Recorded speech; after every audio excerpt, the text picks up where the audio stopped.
মোবাইলে কোরআন তেলাওয়াত শুনলে সওয়াব হবে কিনা, খুব গুরুত্বপূর্ণ একটি বিষয়।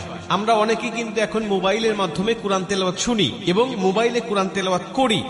মোবাইলে কোরআন তেলাওয়াত যদি আপনি না পড়তে পারেন বা কুরআনুল কারীম যদি আপনি না পড়তে পারেন, তাহলে কুরআনুল কারীম শুনবেন বা কোরআন পড়তেও পারেন, আবার মোবাইলেও মাধ্যমে শুনবেন, তাহলে আপনার সওয়াব হবে কিনা, খুব গুরুত্বপূর্ণ একটা বিষয়। আজকে অধিকাংশ ইয়াং যারা, তারা বেশিরভাগ কুরআনুল কারীমের তেলাওয়াত তারা মোবাইলের মাধ্যমে শোনে। এটা খুবই ভালো বিষয় যে আজকে যুবকেরা গান বাজনা ছেড়ে দিয়ে বিভিন্ন নাটক সিনেমা এগুলো বাদ দিয়ে তারা কুরআনুল কারীমের তেলাওয়াত শুনছে। রাত্রিবেলায় কোরআন তেলাওয়াত শুনতে শুনতে অনেকে ঘুমিয়ে যাচ্ছে। আর কোরআন তেলাওয়াত শুনলে আপনার সওয়াব হবে কিনা, এ ব্যাপারে আল্লাহ পাক স্বয়ং নিজে কুরআনুল কারীমের মধ্যে উত্তর দিয়েছেন। আল্লাহ বলছেন, ওয়াইদা কুরিয়াল কুরআনু ফাসতামিউ লাহু ওয়া আনসিতু লাআল্লাকুম তুরহামুন।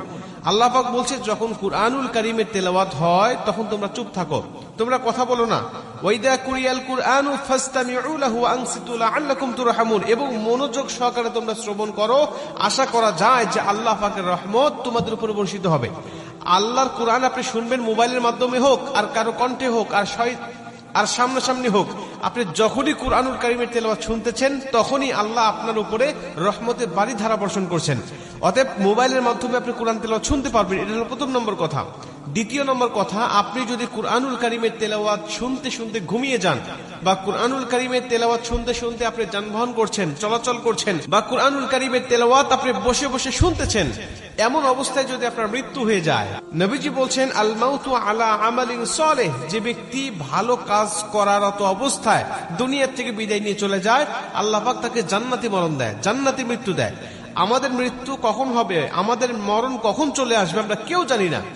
আল্লাহ যদি আমাদের ভালো কাজ করার অবস্থায় মৃত্যু দেয়, অর্থাৎ কুরআনুল কারীমের তেলাওয়াত শোনা অবস্থা আপনার মৃত্যু হয়ে গেছে, অথবা কুরআনুল কারীমের তেলাওয়াত শুনে আপনি ঘুমিয়ে গিয়েছেন, ওই ঘুমের ঘরে আপনার মৃত্যু হয়ে গেছে, নবীজি সাল্লাল্লাহু আলাইহি ওয়াসাল্লাম বলছেন যে আল্লাহ পাক তাকে জান্নাতি মরণ দিবে। শুধুমাত্র তাকে সওয়াব নয়, বরং মরণটা জান্নাতি হয়ে যাবে।